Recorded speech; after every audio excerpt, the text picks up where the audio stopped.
Bismillahirrahmanirrahim. Assalamualaikum warahmatullahi wabarakatuh. Ibu Rektor selaku CPB saya hormati, serta Bapak Ibu Guru saya hormati. Sebelum acara dimulai, tidak lupa marilah kita mengucapkan puji syukur kehadirat Allah Subhanahu wa Ta'ala bahwa pada siang hari ini kita bisa bertemu dalam acara pengibasan aksi nyata budaya positif yang merupakan materi dari modul 1 Diklat Calon Guru Penggerak yang dilaksanakan oleh dan di hari nanti yang akan mengibaskan adalah Bu Rektor. Kami mohon dengan kita semua memberikan support yang terbaik kepada Bu Rektor agar dalam pelaksanaan pengibasan ini nanti bisa berjalan dengan baik. Bapak Ibu yang kami hormati, ini nanti memerlukan waktu berapa menit belum? Marilah kita cermati apa yang nanti akan dibawakan oleh beliau Bu Retno selaku calon guru penggerak dalam diklat yang dilaksanakan kali ini. Mudah-mudahan dengan adanya pengibasan ini kita bisa tahu apa yang menjadi materi dari calon guru penggerak dan juga kita bisa menerapkan di sekolah kita tercinta ini dengan baik. Mudah-mudahan dengan adanya aksi nyata pengibasan ini menambah nilai tambah bagi sekolah kita, menimbulkan efek yang positif bagi sekolah kita. Saya kira pengantar dari kami cukup sekian. Selanjutnya waktu pengibasan kami serahkan kepada Ibu Retno Wahyuningsih.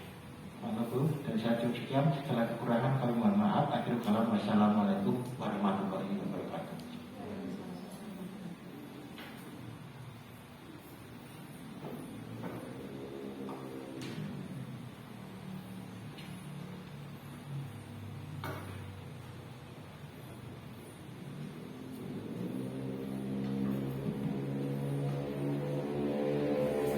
Bismillahirrahmanirrahim. Assalamualaikum warahmatullahi wabarakatuh. Yang terhormat Bapak Heni Prayitno SPD selaku Kepala Sekolah SD Negeri 1 Giriwoyo, yang saya hormati dan saya banggakan rekan-rekan guru dari SD Negeri 1 Giriwoyo. Pertama-tama marilah kita panjatkan puja dan puji syukur kehadirat Allah Subhanahu wa Ta'ala, di mana telah melimpahkan rahmat, hidayah, inayah, serta kenikmatan kesehatan sehingga pada siang hari ini kita dapat bertemu dan berkumpul di ruangan ini di Aula SD Negeri 1 Giriwoyo yang tercinta ini dengan kesehatan yang luar biasa dan tanpa aral suatu apapun. Amin. Yang kedua, kami atau saya pribadi mengucapkan banyak terima kasih kepada beliau Bapak Heni Prayitno dan Bapak Ibu guru sekalian yang sudah berkenan hadir di sini, meluangkan waktu panjenengan yang banyak kesibukan sehingga kami sangat-sangat saya sangat-sangat berterima kasih kepada panjenengan semua yang kerso hadir untuk mengikuti kegiatan saya pengibasan pada siang hari ini. Untuk yang ketiga kalinya, Bapak Ibu sekalian, langsung kemawon akan saya awali. Untuk pengibasan kali ini saya akan memaparkan bahwa tentang aksi nyata budaya positif modul 1.1 dan 1.4, di mana saya di sini selaku calon guru penggerak angkatan 4 di Kabupaten Wonogiri. Ngaten nggih, langsung kemawon. Sebelum saya memaparkan materinya, di sini saya akan menampilkan sebuah video dari kementerian, bahwasanya nanti panjenengan akan melihat apa yang digaung-gaungkan oleh Menteri Pendidikan Bapak Nadiem Makarim tentang profil pelajar Pancasila.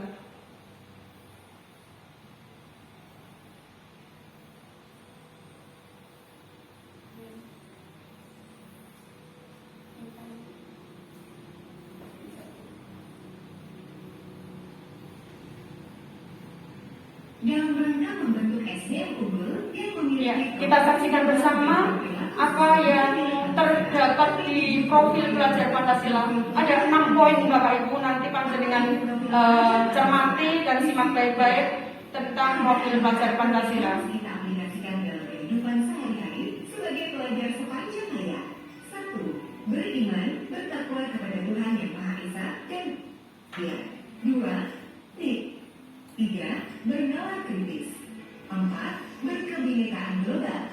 5. Gotong royong. 6. Dan terakhir adalah kreatif. Nah, keenam elemen ini harus banget kamu aplikasikan dalam hidup kamu agar menjadi satu kesatuan yang saling mendukung dan berkesinambungan satu sama lain. Kata ibu, kamu mau jadi profil pelajar Pancasila ya? Iya dong ya.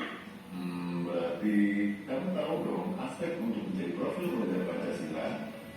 Aspek atau nilai untuk menjadi pelajar sepanjang hayat ada 6. Pada nilai beriman, bertakwa kepada Tuhan Yang Maha Esa dan berakhlak mulia, pelajar Indonesia harus memahami beberapa nilai akhlak, yaitu akhlak beragama, akhlak pribadi, akhlak kepada sesama manusia, akhlak kepada alam, dan akhlak bernegara. Beberapa akhlak ini sudah pasti sering kita praktekkan dalam kehidupan sehari-hari ya, seperti taat beribadah, menghormati orang yang lebih tua, menghargai perbedaan, taat pada kewajiban sebagai warga negara Indonesia, dan masih banyak lagi. Berkebinekaan global. Di era globalisasi, profil pelajar Pancasila juga harus bisa beradaptasi dengan budaya lain tanpa melupakan budaya bangsa dan identitasnya. Dalam hal ini, termasuk mengenal dan menghargai berbagai budaya, mampu berkomunikasi dan mengenal keunikan masing-masing budaya, dan mampu memanfaatkan pengalaman berkebinekaan agar menghargai dan menghormati budaya lain. Gotong royong. Elemen yang satu ini pasti sudah sangat melekat pada kehidupan sehari-hari ya, bukan hanya sekedar bekerja bersama dengan orang lain. Gotong royong yang baik adalah selalu bersikap positif untuk berkolaborasi dan bekerja sama, peduli dan menghargai pendapat orang lain, peka terhadap lingkungan sekitar, serta mau berbagi segala hal yang bisa mencapai keberhasilan bersama. Gambaran sebagai profil pelajar Pancasila yang selanjutnya adalah mandiri. Walaupun terdengar mudah dan sudah merasa menjadi bagian dalam diri, ternyata mandiri yang baik salah satunya yaitu sadar atas kemampuan dirinya, bisa mengendalikan emosi, dan tahu apa yang diperlukan untuk pengembangan dirinya. Tak hanya itu, pelajar Indonesia yang mandiri juga mampu mengatur pikiran dan perasaannya untuk mencapai sebuah tujuan. Bernalar kritis. Profil pelajar Pancasila juga harus bisa mengolah informasi yang diterima secara objektif, kemudian menganalisa, mengevaluasi, baru menerapkan informasi tersebut. Contoh yang sangat mudah, kita harus memiliki keinginahuan yang tinggi. Saat menerima informasi, kita harus menganalisis secara kritis sebagai dasar mengambil keputusan. Elemen yang terakhir, kreatif. Mampu memodifikasi atau menghasilkan sesuatu yang orisinil serta bermanfaat merupakan cerminan pelajar Pancasila yang kreatif. Hal sederhana yang bisa kita praktekkan yaitu dengan tidak malu untuk mengutarakan ide-ide baru. Bukan cuma itu, menghasilkan sebuah karya yang bermanfaat untuk sekitar juga harus kita lakukan. Dari keenam aspek itu, Adik udah lakukan semua kan ya? Iya, Di. Siapa dulu dong yang ngajarin? Ayah. Pesan ayah, keenam aspek itu harus kamu praktekkan dan aplikasikan dalam kehidupan sehari-hari agar karakter profil pelajar Pancasila ini akan selalu melekat dalam kepribadian generasi muda Indonesia. Baik, Ayah. Jadilah pelajar Indonesia yang menjunjung tinggi nilai-nilai Pancasila. Ya, demikian tadi Bapak Ibu sekalian, itu tadi adalah pemaparan tentang profil pelajar Pancasila, di mana kita sebagai guru diharapkan oleh kementerian bagaimana kita nanti mampu untuk mengangkat atau membimbing anak-anak untuk menjadi profil pelajar Pancasila tadi ini. Ada 6 aspek. Kita lanjutkan nih. Ya, di sini nanti saya akan menyampaikan tentang budaya positif di sekolah, di mana ini adalah gambaran tentang keterkaitan, di mana budaya positif ini di calon guru penggerak atau program guru penggerak itu menggunakan atau berpedoman pada filosofi pemikiran Ki Hajar Dewantara. Kemudian ada keterkaitan bahwa budaya positif sekolah itu sebagai profil pelajar Pancasila merupakan poin penting, poin penting pelajar di budaya positif sekolah kita nanti. Kemudian yang menjadi pokok kita sebagai guru, bahwa kita itu ternyata memiliki nilai dan peran sebagai guru penggerak atau guru, Ini kemudian yang terakhir adalah visi guru penggerak. Visi ini yang akan mewujudkan kita bersama bagaimana nanti sekolahan kita menjadi sekolahan yang unggul ke depannya nanti. Nah, ini adalah keterkaitan antara modul 1.1 sampai 1.4. Nah, Bapak Ibu guru sekalian, di sini saya nanti hanya akan menyampaikan atau memaparkan tentang modul 1.1 dan 1.4. Mengapa? Karena 1.2 dan 1.3 itu sebenarnya hanya berpoin pada kami selaku calon guru penggerak. Jadi kami tidak diwajibkan untuk memaparkan pada waktu pembahasan ini. Jadi ingatkan, kita lanjutkan. Ya, Bapak Ibu sekalian, kita selama ini sering mendengar, sejak kecil pun saya sudah mendengar bahwa Bapak Ki Hajar Dewantara itu adalah Bapak pendidikan di Indonesia. Beliau memiliki pemikiran bahwa kita sebagai guru itu adalah penuntun bagi anak kita. Jadi kita nanti kewajiban kita adalah berpihak pada murid, itu intinya. Jadi di sini tujuan pendidikan adalah menuntun segala kekuatan kodrat kemudian yang ada pada anak-anak agar mereka dapat mencapai keselamatan dan kebahagiaan yang setinggi-tingginya, baik sebagai manusia maupun sebagai anggota masyarakat. Nah, di sini beliau Ki Hajar Dewantara itu mengharapkan kita sebagai guru adalah penuntun, mengajak anak-anak bagaimana kita berpihak pada anak dalam waktu pembelajaran. Jadi kita tidak boleh memberikan penekanan pada anak.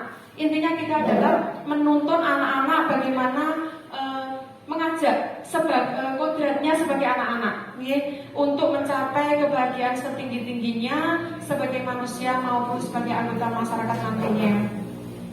Next kita lanjutkan. Menurut Ki Hajar Dewantara bahwa dalam proses menuntun, guru berperan sebagai pamong yang diharapkan mampu memberi tuntunan atau arahan agar anak tidak hilang arah dan membahayakan dirinya serta mampu untuk menemukan kemerdekaannya dalam belajarnya. Di sini Bapak Ibu sekalian, bahwa dengan jelas sekali di filosofi Ki Hajar Dewantara menghendaki kita sebagai guru itu adalah sebagai pamong, ngomong bocah cilik-cilik SD kita, Jadi intinya kita hanya ngomong anak-anak bagaimana mereka mau belajar sesuai kodratnya. Kodrat alam itu takdir Bapak Ibu. Sebenarnya anak itu bukan kertas kosong seperti apa yang dibilang banyak orang bahwa anak itu lahir terdapat kertas kosong. Bukan. Kalau menurut Bapak Ki Hajar Dewantara, bahwa anak itu sejak lahir sudah memiliki kodrat atau takdir yang mereka miliki. Dari jenis karakter, dari kecerdasannya itu sudah tertanam sejak dia lahir.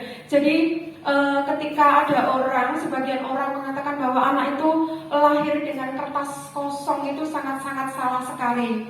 Demikian yang disampaikan oleh Bapak Ki Hajar Dewantara. Jadi di sini sebagai guru kita itu hanya menuliskan bagaimana kita memberikan pembelajaran pada anak dari apa yang mereka miliki sejak lahir. Kemudian kita sebagai guru menambahkan saja, ini loh pengajaran dan pendidikan yang harus kita berikan kepada siswa. Jadi kita intinya di sini adalah sebagai pamong bagi anak-anak. Selanjutnya, guru harus selalu terbuka dan tetap waspada untuk memilihkan potensi-potensi kultur yang dapat dijadikan sebagai sumber belajar peserta didik.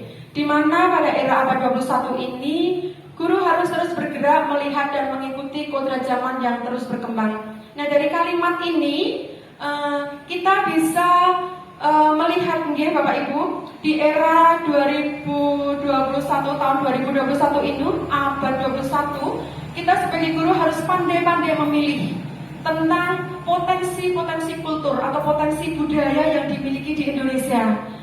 Contohnya apa toh? Potensi kultur atau budaya itu contohnya tentang kesenian tradisional apa yang kita miliki, bahasa. Kalau kita di Jawa itu adalah bahasa Jawa yang kita gunakan. Bahasa baik, bahasa ibu adalah bahasa Indonesia yang perlu kita gunakan untuk kegiatan anak sehari-hari dalam pembelajaran. Nah, ini tugas kita sebagai guru. Menurut kalimat ini bahwa kita memang harus pandai-pandai memberikan gambaran pada anak pada waktu pembelajaran, memilihkan materi-materi yang tepat untuk anak-anak. Jadi misalkan sebagai contoh kita adalah budaya timur. Jadi ketika kita mengadopsi budaya dari barat, saya kira kadang ada yang tidak relevan untuk kita berikan kepada siswa. Nah, ini sesuai dengan apa yang saya sampaikan di sini bahwa guru harus selalu terbuka dan waspada untuk memilih potensi-potensi kultur yang akan diberikan kepada siswa kita. Selanjutnya yaitu tentang guru merupakan sosok yang sangat berperan pada pembentukan karakter murid, yang mana guru harus selalu bersikap positif sebagai bentuk keteladanan bagi anak-anak. Nah, di sini sangat jelas sekali kita sebagai guru adalah contoh bagi anak-anak. Apa yang kita lakukan setiap hari, karakter kita, sikap kita, kedisiplinan kita, ucapan kita, itu adalah contoh bagi anak-anak kita. Jadi di sini kita sebagai guru, marilah kita yang sudah kita lakukan selama ini, saya rasa dari guru SD1 ini semua alhamdulillah untuk karakter dan sebagainya luar biasa untuk memberikan contoh pada anak-anak. Anak-anak itu selalu mendukung dan mengadopsi apa yang selalu kita lakukan setiap hari. Oh, ternyata Bu Mala seperti ini, Bu Nia seperti ini, Pak Joko, Pak Udin dan sebagainya. Nah, itu adalah bagaimana seorang anak itu mengadopsi apa yang menjadi sikap kita, sikap positif setiap hari. Dan monggo yang sudah baik ini kita kembangkan lagi potensi maupun sikap positif kita kembangkan lagi, kita tingkatkan lagi agar anak-anak juga pada waktu melihat kita mengadopsi apa yang mereka tahu dari guru-guru mereka itu bisa tersampaikan dengan baik. Next kita lanjutkan. Kecepatan boten nggih Pak Heni dan Bapak Ibu. Boten nggih? Ya kita lanjutkan nggih. Nah, di sini kita masuk tentang mengetahui semboyan Ki Hajar Dewantara tentang trilogi pendidikan, bahwa kita sejak SD pun dulu pernah Bapak Ibu guru kita menyampaikan tentang semboyan Ki Hajar Dewantara, yaitu ing ngarsa song tulodo, ing madya mangun karso, tutpuri handayani. Ini memiliki arti bahwa di depan itu kita sebagai guru memberi keteladanan, kemudian di tengah kita sebagai guru memberi semangat pada anak-anak, dan di belakang yaitu tutpuri handayani itu diartikan bahwa kita sebagai guru harus memberi dorongan dan motivasi. Jadi jelas sekali nih Bapak Ibu bahwa di sini kita harus memberikan keteladanan, memberikan semangat agar anak selalu dalam belajar itu bersemangat. Dari pagi sampai pulang sekolah, bagaimana kita memberi semangat pada anak-anak. Dan saya yakin panjenengan semua sudah terbiasa untuk memberikan semangat dari pagi, bagaimana anak-anak dalam belajar selalu bersemangat sampai pulang sekolah. Saya yakin Bapak Guru SD1 Giriwoyo itu memang luar biasa. Ya, kita lanjutkan.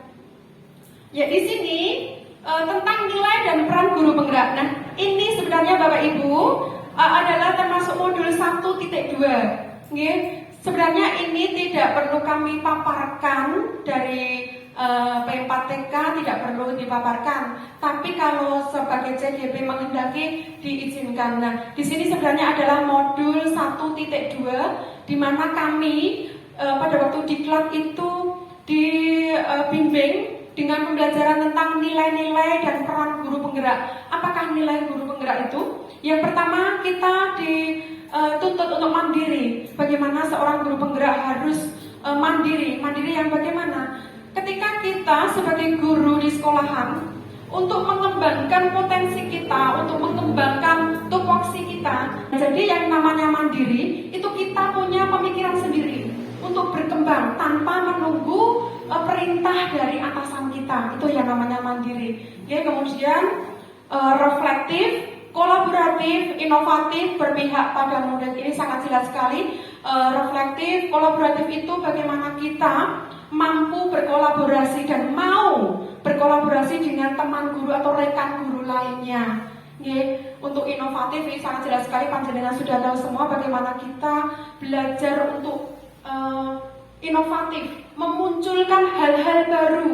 Inovatif itu memunculkan hal-hal baru, bagaimana kita bisa memberikan hal baru pada siswa kita. Ya, berpihak pada murid itu jelas sekali bahwa kita di sini seperti apa yang disampaikan Bapak Ki Hajar Dewantoro, bahwasannya kita sebagai guru harus berpihak pada murid. Jangan sekali-sekali, jangan menekan. Intinya jangan menekan pada siswa. Kamu harus seperti ini dan ikuti perintah saya. Jangan. Kalau di pembelajaran di kelas saya, kita harus berpihak pada murid. Apa toh maunya murid? Murid diajak merdeka, silahkan berpikir. Kita hanya menjebatani. Di sini sebagai guru kita hanya menjebatani dan kita harus berpihak pada murid. Ya, kita lanjutkan tentang peran guru penggerak. Peran guru penggerak yaitu yang pertama menjadi pemimpin pembelajaran.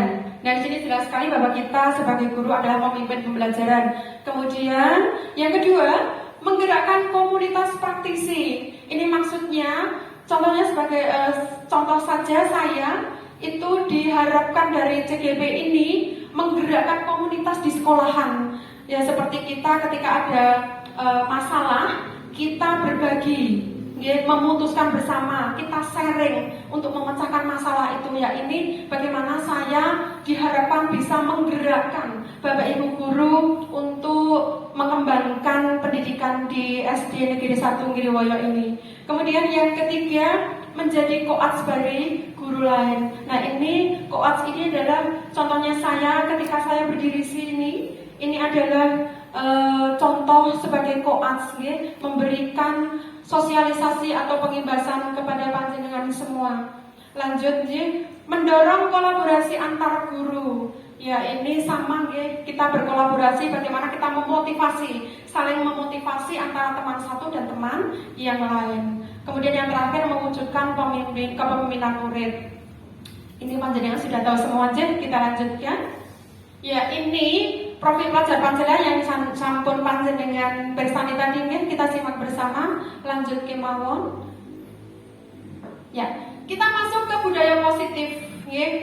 Budaya positif ini adalah modul 1.4, modul terakhir di modul kami saat ini. Jadi budaya positif itu adalah nilai-nilai atau keyakinan-keyakinan dan kebiasaan-kebiasaan di sekolah yang berpihak pada murid, agar murid dapat berkembang menjadi pribadi yang kritis, penuh hormat dan bertanggung jawab. Ini adalah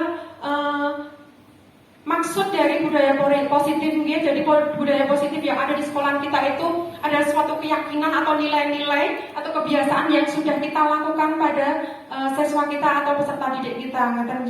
Lanjut, budaya positif sangat berperan pada pencapaian visi sekolah, di mana peran guru sebagai pemimpin pembelajaran dan ujung tombak kualitas pendidikan di sekolah dalam penerapan disiplin serta perkembangan mutu pendidikan sangatlah penting. Ya, jadi budaya positif ini memang sangat berperan ya Bapak Ibu ketika anak kita bersikap disiplin, kemudian hormat terhadap guru, itu sudah sangat penting sekali bagaimana wujud atau sosok guru yang ada di SDN 1 Ngriwoyo.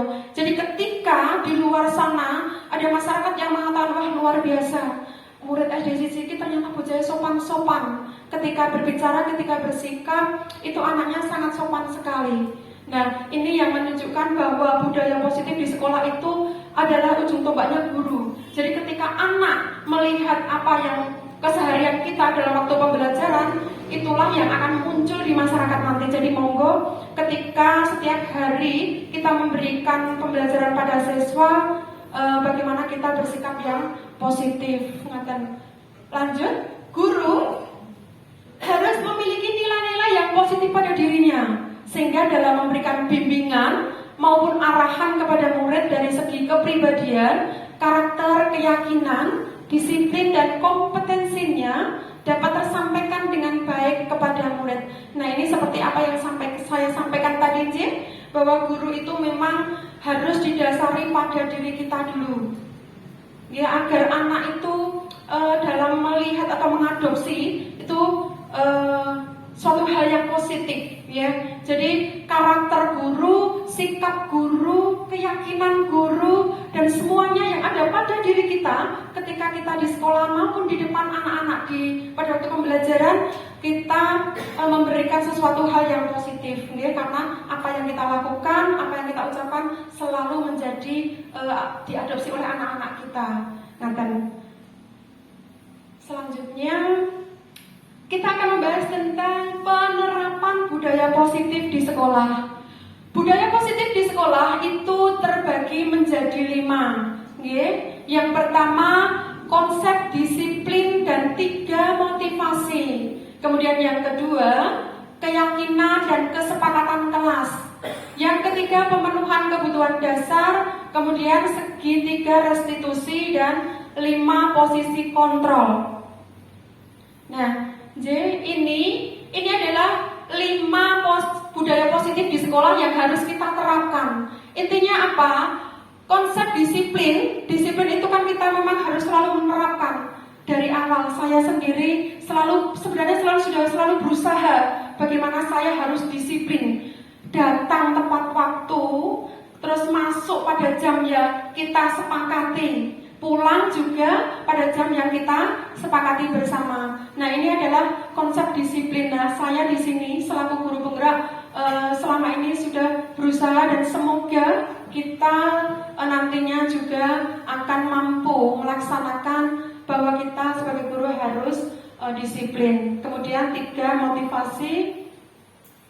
Nah, konsep disiplin positif merupakan suatu cara penerapan disiplin tanpa adanya kekerasan. Jadi disiplin positif itu tidak perlu adanya kekerasan, karena apa?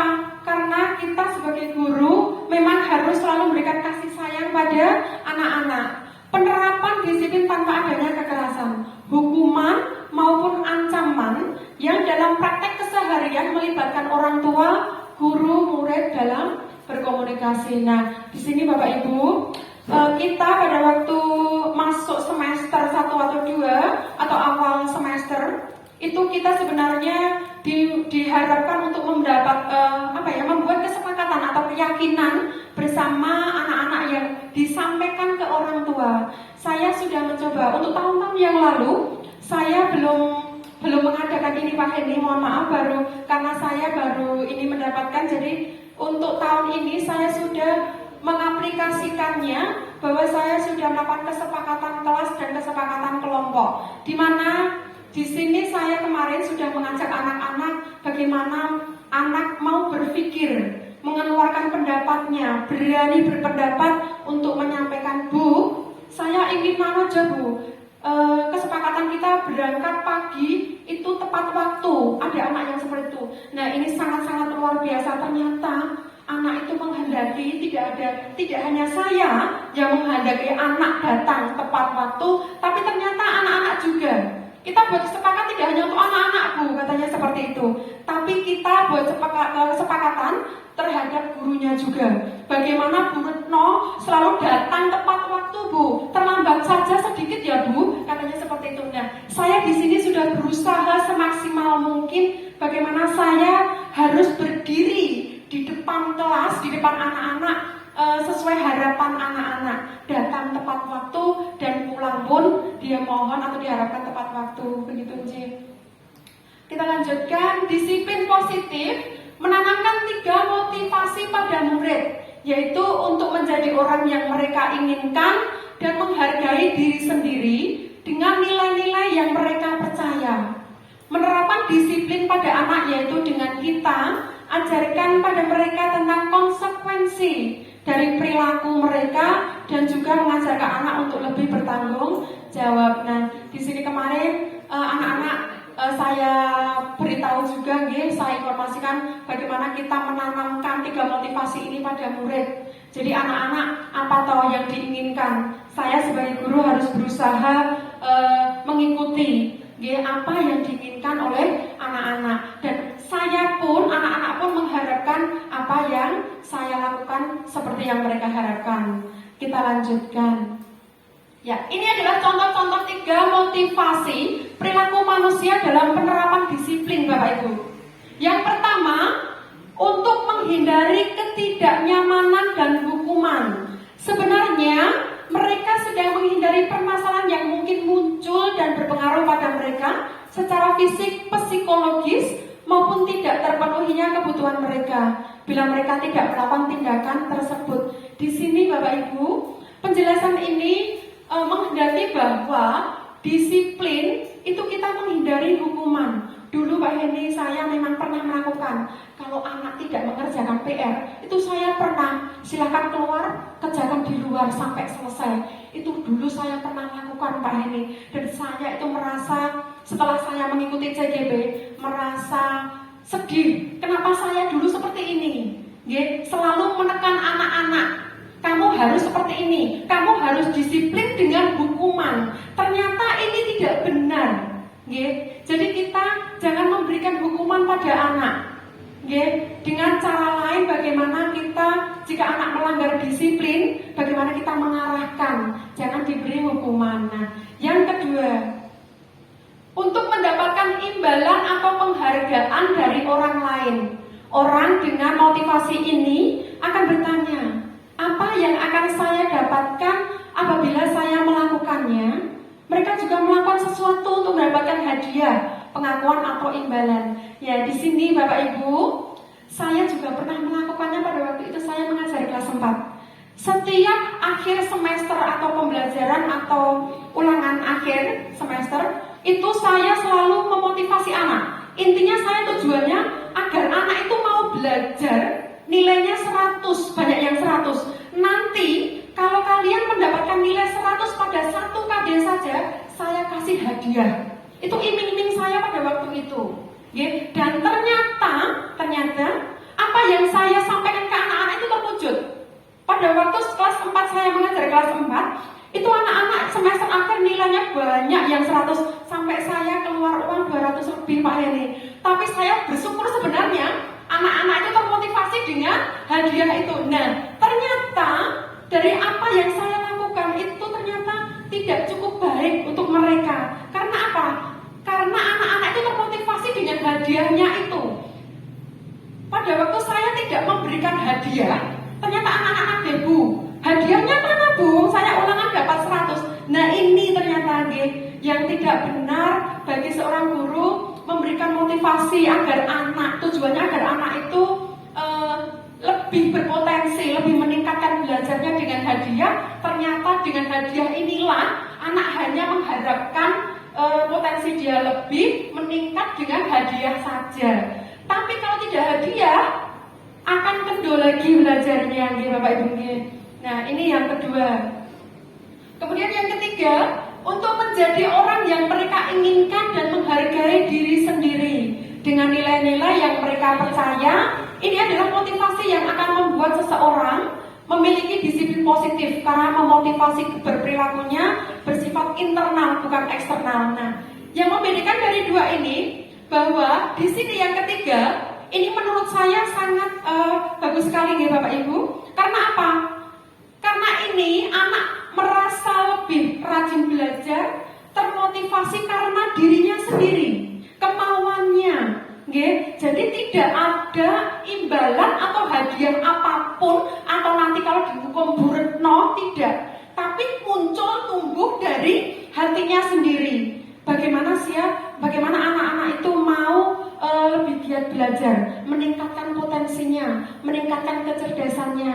Nah, ini adalah salah satu yang saya yakini dari ketiga motivasi perilaku manusia, bahwa saya harus berusaha. Bagaimana sebagai guru, saya hanya menjembatani dan memotivasi saja. Bagaimana anak-anak mau menumbuhkan hatinya untuk benar-benar mau belajar, meningkatkan prestasinya. Ngaten nggih? Ya, kita lanjutkan. Sampai di sini wonten pertanyaan Bapak Ibu? Mboten nggih. Lanjut nggih. Lanjut. Ini tentang keyakinan atau kesepakatan kelas, nggih. Selama ini kita sudah pernah melakukan keyakinan atau kesepakatan kelas, nggih, atau peraturan kelas. Tapi di dalam CGP calon guru penggerak kita hanya diminta untuk meyakini, membuat kesepakatan, bukan aturan. Nggih. Aturan itu berbeda dengan kesepakatan. Identiknya bahwa aturan itu kalau kita melanggar aturan, kita akan mendapatkan hukuman. Identiknya seperti itu. Nah, kalau keyakinan dan kesepakatan ini adalah konsekuensinya apa toh? Kalau kita melanggar, itu perbedaannya antara aturan dan keyakinan atau kesepakatan kelas. Nah, salah satu langkah dalam penerapan budaya positif yaitu dengan membentuk lingkungan kelas guna mendukung terciptanya budaya positif. Dengan cara membentuk kesepakatan kelas.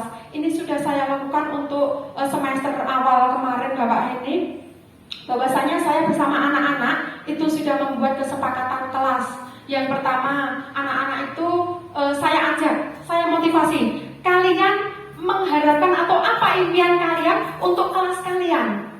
Nah, anak-anak itu banyak sekali menjawab di kertas stick note ya Bu Malaya. Ya, di kertas kecil stick note yang berwarna itu kemudian ditulis apa yang dia inginkan, apa yang dia harapkan. Kemudian ditempel di papan tulis sebuah kertas atau papan tulis itu ditempel semua, menempel apa yang menjadi keinginan mereka. Nah, kemudian dari apa yang mereka inginkan, saya ambil yang positifnya saja. Kan anak-anak ada kayak Mas Rafa, saya senang belajar dengan IT Bu, tapi bohong. Seperti itu Pak Hendro, tapi itu luar biasa. Anak-anak yang lucu, ya itulah anak-anak, anak-anak seperti itu. Kadang dalam hatinya itu senang, bener-bener senang, tapi dia malu untuk mengungkapkan. Akhirnya apa? Ya itu tadi, terucap sesuatu yang sebenarnya dia senang tapi glece, ya itu. Jadi harapan dari CGP itu sebelum kita memasuki semester, harapannya kita membuat kesepakatan kelas atau kesepakatan sekolah Pak Heni. Jadi ketika tahun ajaran baru, bagaimana kita membuat kesepakatan di sekolahan kita.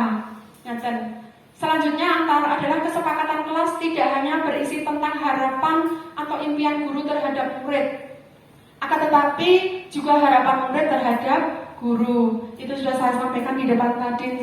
Kita lanjutkan. Ya, ini adalah pembentukan keyakinan kelas. Contohnya yaitu 1.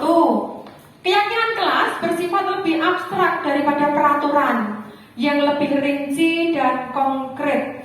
2. Keyakinan kelas berupa pernyataan-pernyataan universal. Yang ketiga, pernyataan keyakinan kelas senantiasa dibuat dalam bentuk positif. 4. Keyakinan kelas hendaknya tidak terlalu banyak sehingga mudah diingat dan dipahami oleh semua warga kelas. Kemudian yang kelima, keyakinan kelas sebaiknya sesuatu yang dapat diterapkan di lingkungan tersebut. Yang keenam, semua warga kelas hendaknya ikut berkontribusi dalam pembuatan keyakinan kelas lewat kegiatan curhat atau pendapat, curah pendapat. 7. Bersedia meninjau kembali keyakinan kelas dari waktu ke waktu. Nah, ini adalah bagaimana cara nanti kita membuat kesepakatan kelas. Intinya bahwa anak diajak memberikan pendapat, berani mengeluarkan pendapat apa yang mereka inginkan, apa yang mereka mau untuk kelas mereka. Lajeng. Di sini kita akan masuk pembahasan tentang 5 kebutuhan dasar manusia. Semua yang kita lakukan adalah usaha yang terbaik dari apa yang sudah kita lakukan dengan tujuan untuk mendapatkan apa yang kita inginkan. Ketika kita mendapatkan apa yang kita inginkan, sebenarnya saat itulah kita sedang memenuhi 1 atau lebih dari kebutuhan dasar kita. Kebutuhan dasar manusia itu ada 5 Bapak Ibu. Yang pertama, kebutuhan bertahan hidup atau survival. Kebutuhan yang bersifat fisiologis. Untuk bertahan hidup, misalkan kesehatan, rumah, dan makan. Contohnya seperti ini Bapak Ibu. Anak kadang itu kan yang namanya anak-anak kadang merebut makanan anak temannya. Nah, di sini kita tidak Tidak boleh memarahi, tidak boleh menghukum. Kenapa kok sering merebut makanan orang, makanan temannya? Di sini harapan kita bahwa anak ini ternyata merebut makanan, dia punya tujuan. Tujuannya apa? Kita untuk bertahan hidup. Mungkin dari rumah dia belum sarapan. Jadi di kelas atau di sekolahan dia merasa lapar, kemudian meminta teman-temannya. Ini ya contoh sebagai kebutuhan bertahan hidup, untuk makanan, untuk kesehatan dan sebagainya. Nanti lain waktu kita contohkan ngantem. Untuk yang kedua yaitu cinta dan kasih sayang. Kebutuhan untuk mencintai dan memiliki meliputi kebutuhan yang akan hubungan dan koneksi sosial, kebutuhan untuk memberi dan menerima kasih sayang, dan kebutuhan untuk merasa menjadi bagian dari suatu kelompok. Ini sangat jelas sekali Bapak Ibu bahwa kita sebagai guru diharapkan memberikan full kasih sayang kita terhadap peserta didik kita. Contohnya apa? Ketika anak rumah tangga keluarganya broken home, dan anak itu menjadi gelisah atau sering ngawur dalam bersikap atau yang lain. Nah, kita sebagai guru ini dikendaki harus bisa memberikan cinta dan kasih sayang. Jangan sampai kita hanya menelantarkan anak tersebut. Kita sudah tahu kondisi anak bagaimana. Ya kita beri kasih sayang, kita beri perhatian. Ketika ada anak nakalnya luar biasa, kata orang nakalnya luar biasa bocah kuwi. Kita di sini sebagai guru, kewajiban kita adalah memberikan kasih sayang. Mungkin anak itu di rumah tidak ada perhatian, jadi dia bersikap di kelas itu luar biasa. Dia aktifnya luar biasa, sering mengganggu temannya. Mungkin ini tujuannya adalah dia ingin mendapatkan perhatian dari gurunya atau dari teman-temannya. Nah, ini adalah kebutuhan dasar dari cinta dan kasih sayang. Kemudian yang ketiga, kekuasaan, yaitu kebutuhan akan pilihan. Kebutuhan akan kemandirian, otonomi, memiliki pilihan dan mampu mengendalikan arah hidup seseorang. Ini contohnya anak yang kadang merasa dirinya powernya terlalu kuat ya, merasa paling besar, terus akhirnya dia ingin menguasai temannya. Nah, di sini peran kita harus mampu bijaksana sebagai guru untuk mengarahkan anak-anak agar tidak semena-mena terhadap temannya. Kita lanjutkan yang keempat, kesenangan, kebutuhan untuk merasa senang, kebutuhan untuk mencari kesenangan bermain dan tertawa. Nah, ini jelas sekali bagaimana kita sebagai guru mengajak anak-anak jangan hanya belajar dan belajar di dalam kelas. Di dalam kelas pun kita harus dan wajib bagaimana mengajak anak-anak untuk tertawa, untuk bernyanyi bersama seperti Bu Mala, kelas 1 Mbak Nia, Bu Nia, dan yang lain Bu Tia, itu Mas Joko juga saya sering mendengar ada sedikit-sedikit trik bagaimana anak senang agar merasa senang. Di kelas 4 juga sering terjadi dan sering saya dengar bagaimana anak-anak sering melakukan kegiatan yang merasa dirinya senang akhirnya tertawa. Saya sendiri kadang mendengar dari kelas 4 dan 5 kayak kisah dibahas apa teh koyone gaya ngemen. Nah, inilah yang kita harapkan. Sebagai guru bagaimana kita memenuhi kebutuhan dasar anak untuk kesenangan. Bagaimana kita mengajak anak-anak untuk senang, hatinya belajar selalu dengan kegembiraan, kebahagiaan. Nah, di sini peran kita sebagai guru untuk menyenangkan anak-anak. Kemudian yang kelima, kebebasan, kebutuhan akan pilihan, kebutuhan akan kemandirian, otonomi pilihan, mampu mengendalikan arah hidup seseorang. Kebebasan itu bukan berarti kita membebaskan anak-anak untuk berbuat semaunya, tidak. Tapi kita guru harus selalu mengarahkan untuk hal-hal yang positif.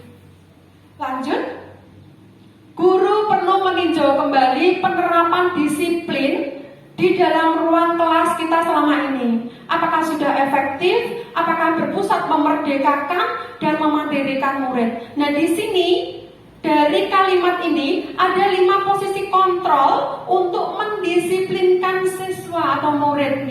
Yang pertama, itu adalah sebagai penghukum. Di sini kita berperan sebagai penghukum. Kemudian yang kedua, kita sebagai guru berperan sebagai monitor atau pemantau. Yang ketiga, membuat orang merasa bersalah sebagai teman dan sebagai manajer. Nah, di sini contohnya sebagai penghukum, guru biasanya dalam menerapkan posisi penghukum biasanya akan berkata, patuhi peraturan saya, atau awas ya kalau kamu melakukannya lagi. Nah, ini adalah kalimat-kalimat yang sebenarnya tidak perlu kita ucapkan pada anak didik kita. Jadi jangan sampai kita menjadi guru yang selalu menghukum setiap kedisiplinan anak yang dilanggar. Kemudian yang kedua, yaitu membuat orang merasa bersalah. Guru biasanya akan berkata lembut dengan suasana hening sehingga orang merasa tidak nyaman dan merasa bersalah. Contohnya seperti ini, ibu sangat kecewa denganmu. Jadi sepertinya kadang kita karakter kita halus, kata kita halus, tapi dari kalimat ini ibu sangat kecewa. Nah ini kadang anak merasa terus bersalah, kok aku mau nglakoni koyo ngono yo. Akhirnya bapak ibu guruku ngendika jerine kecewa. Nggih, walaupun kalimatnya halus, tapi anak merasa ya perasaan anak. Jangan sampai kita melukai perasaan anak kita. Ya, yang ketiga yaitu kita sebagai guru berperan sebagai teman.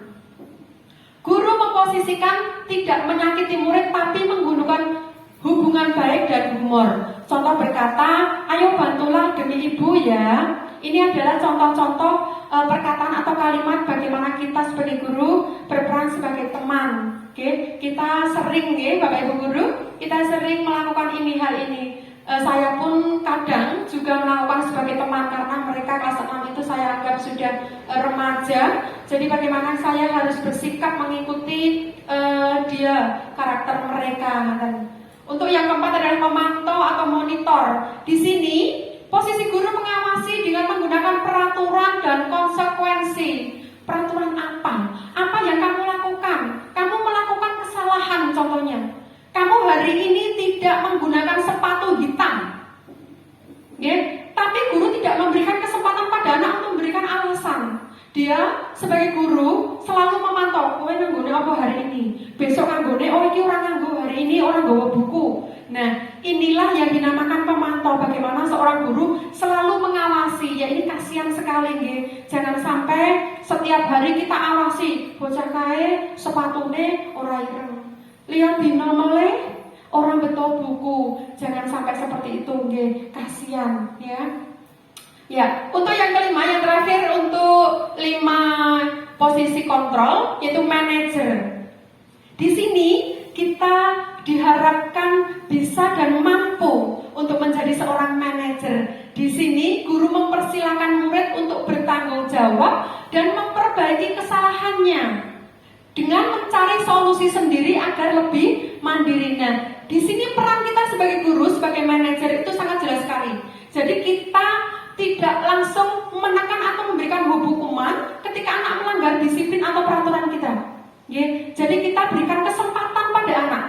Ketika anak melakukan pelanggaran disiplin, mari kita selalu mempersilahkan murid anak kita untuk mengevaluasi dirinya. Kenapa kamu melakukan ini? Apa alasannya? Kita dengarkan dengan baik. Terus kita tidak perlu memberikan solusi. Kowe kudu ngene. Kamu sudah melakukan kesalahan, besok kamu harus seperti ini. Tidak. Jadi kita sebagai manajer itu kita harus membimbing anak-anak bagaimana anak-anak itu berpikir, oh iya, aku ternyata melakukan kesalahan. Apa yang harus dilakukan? Dia harus bisa berpikir sendiri. Apa yang harus kita lakukan?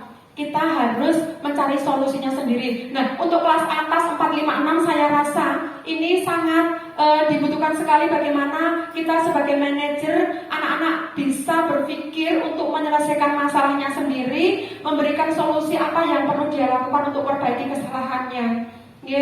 Jadi untuk anak kelas bawah saya rasa monggo, karena memang anak kelas bawah itu masih butuh sekali bimbingan kita. Maka kita arahkan, kita sebagai guru adalah jembatan bagi mereka. Next, restitusi.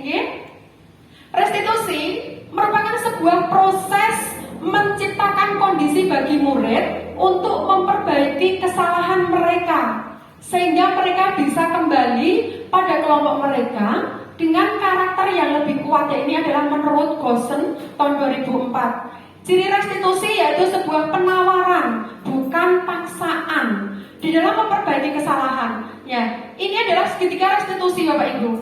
Jadi di sini dalam kita, peran kita sebagai guru, itu dalam kita menyelesaikan masalah anak, dalam menyelesaikan masalah anak kedisiplinan atau apa saja, kita memiliki 3 restitusi. Bagaimana menstabilkan identitas.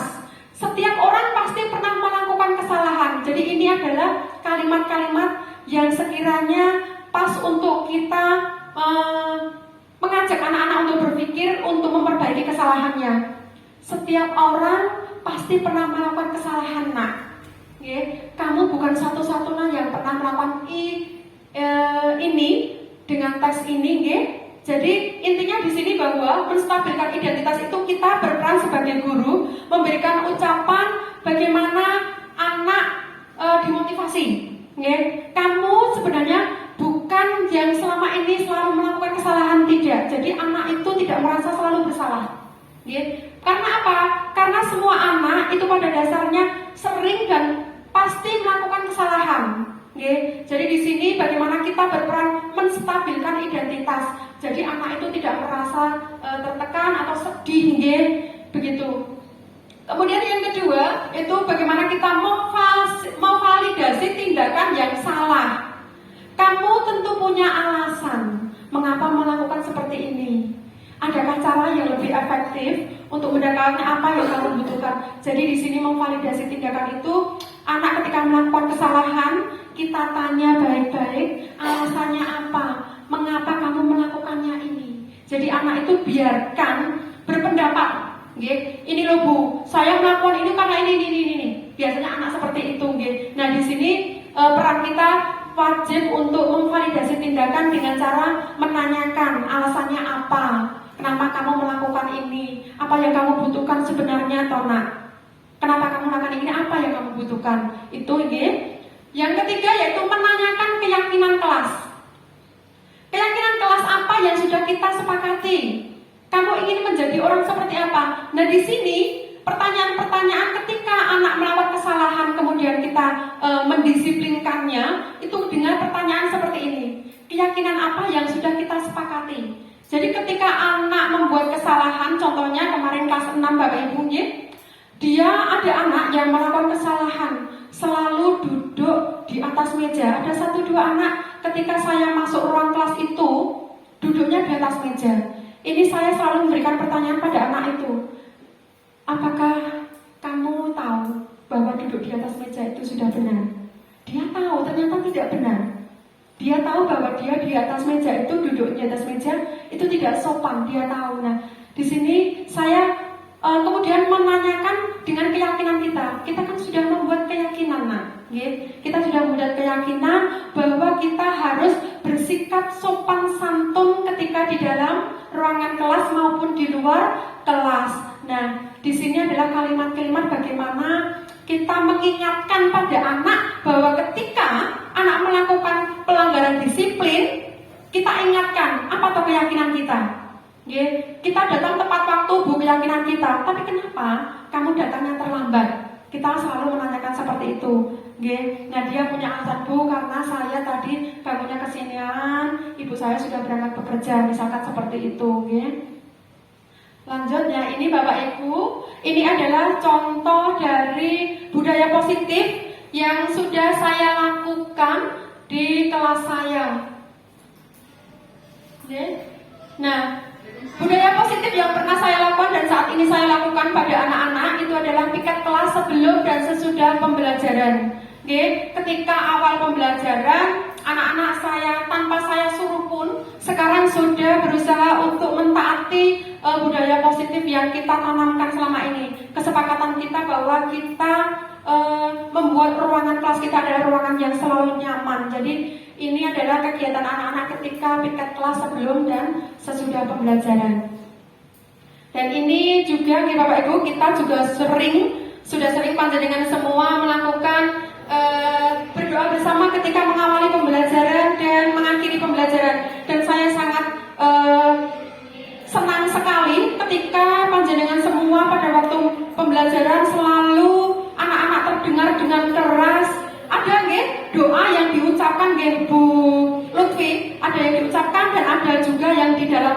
dan kebanyakan kita selalu menggunakan ucapan doa itu diucapkan. Ini pada dasarnya hanya membimbing anak-anak agar mereka tahu, oh ini loh doanya. Kalau kita ucapkan, mungkin dengan pemikiran kita akhirnya kita akan menghafalkan doa-doa itu. Kalau dalam hati kadang cuma ngalamun, ngaten nggih. Ya, ini adalah kegiatan berdoa sebelum dan sesudah pembelajaran.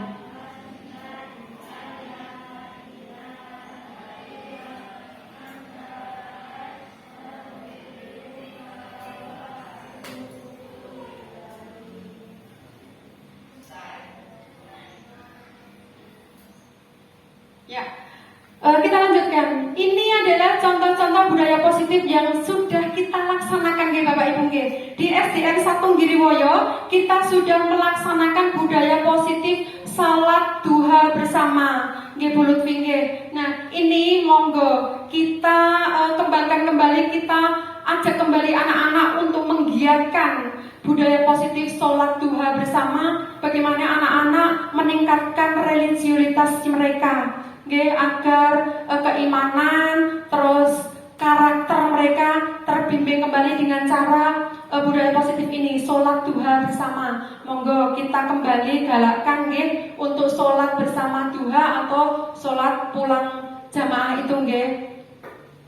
Ini adalah contoh di sekolahan kita juga, budaya positif pembiasaan literasi di perpustakaan sekolah. Nah, ini sangat luar biasa ketika anak memiliki kemauan. Bagaimana mereka tanpa disuruh pun mencari gurunya. Bu, Pak, saya pengen ke perpus baca-baca. Kita fasilitasi Bapak Ibu, kita layani bahwa anak mempunyai keinginan, mempunyai kemauan untuk belajar di perpustakaan. Ini sangat-sangat luar biasa. Sekarang ini kan kita galakkan bagaimana pembiasaan literasi. Nah, disinilah ketika anak mau pergi ke perpus untuk membaca, monggo kita fasilitasi, kita layani apa yang mereka inginkan agar hal positif positif ini bisa berlanjut. Nah, ini adalah kegiatan yang sudah kita saya khususnya interklinik dulu adalah contoh bagaimana saya melakukan kegiatan pembelajaran outdoor. Dulu pada waktu saya kelas 4, mengajar kelas 4 itu saya sering melakukan kegiatan outdoor, Pak Heninje. Tidak hanya belajar di dalam ruangan, tapi kita ajak anak-anak itu belajar lebih kreatif, menyenangkan di luar kelas. Ini pada waktu itu kegiatan ke Pantang sebelah sana di sekitar sekolah kita, jadi tidak jauh-jauh kita untuk melakukan pembelajaran outdoor. Ini ke Pantang untuk mengetahui bagaimana tinggi rendah suatu kondisi tanah atau bumi. Kemudian ini yang kemarin saya lakukan untuk aksi nyata saya di CGP, bahwa saya melakukan kegiatan ke Polsek Giriwoyo, dan alhamdulillah Pak ini di sana saya dan anak-anak itu diterima dengan luar biasa damai Pak Kapolsek dan bawahannya, dan saya sangat berterima kasih sekali kepada Pak Heni yang sudah memberikan izin pada kami untuk melakukan kegiatan outdoor silaturahim, mengetahui apa yang ada di sekitar kita, di lingkungan kita.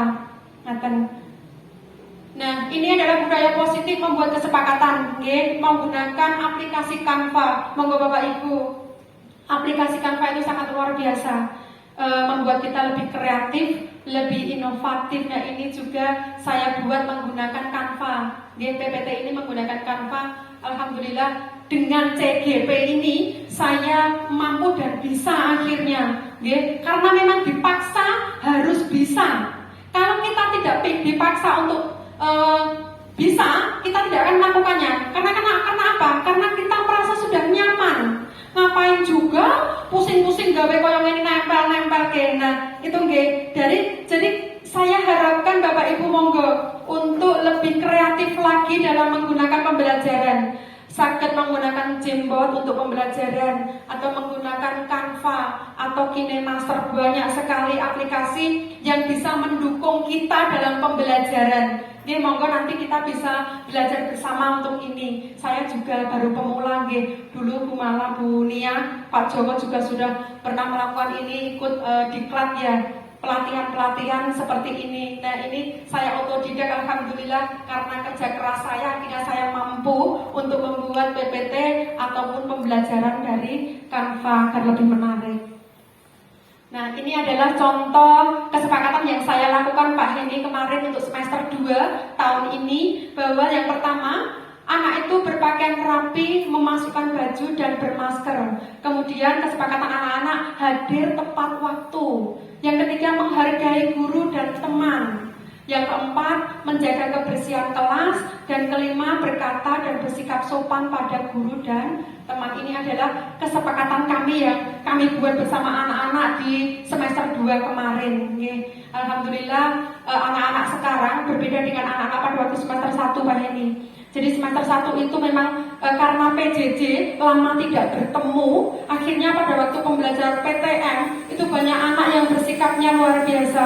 Itu tadi, ada yang naik meja duduknya, ada yang kalau ngomong seenaknya sama teman, ada yang bully katanya, oh si botak, ada yang seperti itu Pak Hendy. Dan disinilah saya mengharapkan anak-anak memberikan kesepakatan ini agar anak-anak selalu meyakini, iki loh yang harus saya yakini, konsekuensinya apa.